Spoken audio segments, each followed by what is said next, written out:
if you do have 12 frames of brood, that's a lot of brood, and which is great. In which case, give them space. Yep. However you're going to do it, give them space. You know, my coworker, he was saying to me he's going to start putting foundation on the bottom. Oh. Which, in that case, you know, this time of year, they're not going to make wax.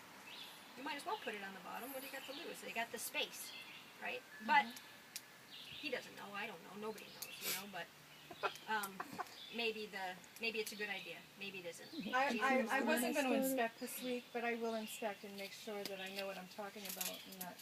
Yeah. But I when really you decide do have- to open it, let's you and I do it together. Jane, Okay. Jean, remember about 3 or 4 years ago we had that horribly rainy spring going in almost to the end of July? Remember that? That was, I've never done That's this when before. bees I pulled swarmed. all the supers off my hives and I gave them all sugar water. I remember because that. we had rain almost daily. A lot of us fed that Almost during all that time. of July. When the rain stopped, my bees were doing fine. I put supers on and I got 42 pounds from each hive that year. There are only 2 hives, but that's an unusual situation. Normally you don't do that, but I did it because there were A lot of us hives did that it. were starving. A lot of People us were did not it. giving them sugar water, and normally it's rare to pull your supers off in July, but I pulled it off either the end of June or early July because I went in and they were depleted. The honey that they had stored in their supers was gone, and I realized that if I didn't do something, I was probably going to lose my hive. So I fed them sugar water for about 3.5 weeks, A lot of us and that's did all that. they needed. They did really well because it was a good extended fall honey flow. Oh, that was the year. It went almost till October. Yeah, it did. It was every very once in a while unusual. we get rewarded, and that was great. But again, thought there was and Cara such a said thing it too. It depends on your weather. You got to Yeah. watch what's going Yeah, on. You got to everything is look at what's subject to happening. change. That's right. And If is you're not there checking your hive, you don't know. right? And that doesn't mean go in it every day, No. you know. But Well, we check them once a week. and maybe you don't even need to do that. But only you know that, right? So, do they make honey in the fall? Is there? Oh yeah. If Hopefully. you're lucky. So, don't you have to have a super on to get that? But it's not the fall yet. Oh. And it's usually it's a lot of goldenrod and asters up here. Yeah. Well, we do it for allergies, so I need the fall honey. Yeah. What were you saying about the equinox? So,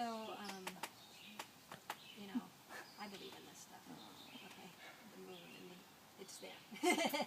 When Right? does fall start, Jean? Okay, I believe in queen excluders too. They're there, right?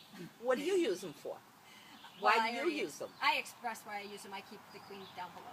Okay, for Right. that. But I'm talking about the regular beekeeper like Yeah, why not? us. Why not? I learned with people who were getting high money for their honey, and they kept a queen excluder on it so that the bees did not lay any brood in the honey and therefore darken the honey. Why not? It reduces the amount of, if you're new at beekeeping, it reduces the amount of frames you have to go through to look for the queen and to look for the brood. You know, so to each their own, but they exist. That's all I'm saying. I was making a joke. And I No. use them. Yeah. I do have them. Okay, so she believes in them, right? They're real. Tony calls them a honey excluder. Some people call them that. It depends on what you're using it for. Yeah.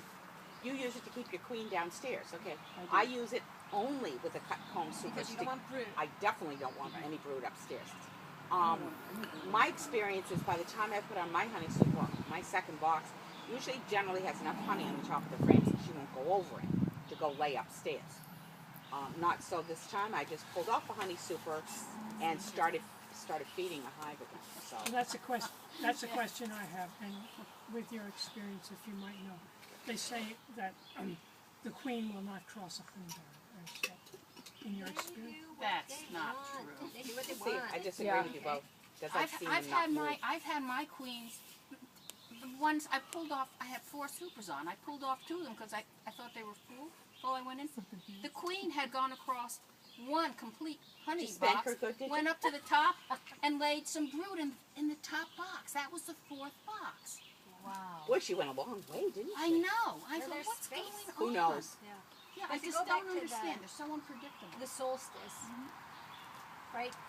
equinox, Oh yeah, excuse me, the equinox. What happened? You all right?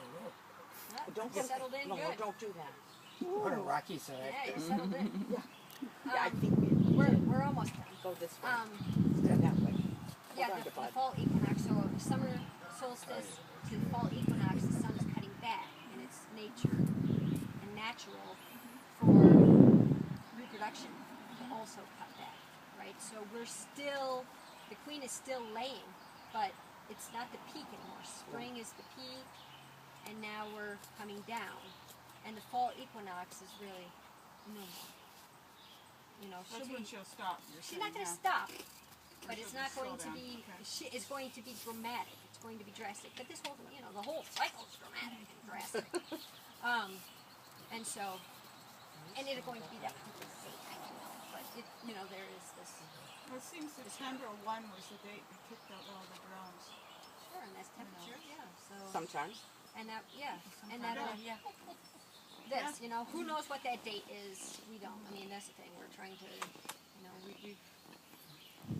it's not natural to be keeping bees. And I think that we all of us that have lived up in New England long enough know that we're definitely seeing a huge change in our seasonal seasons. The weather is different. This is unusual.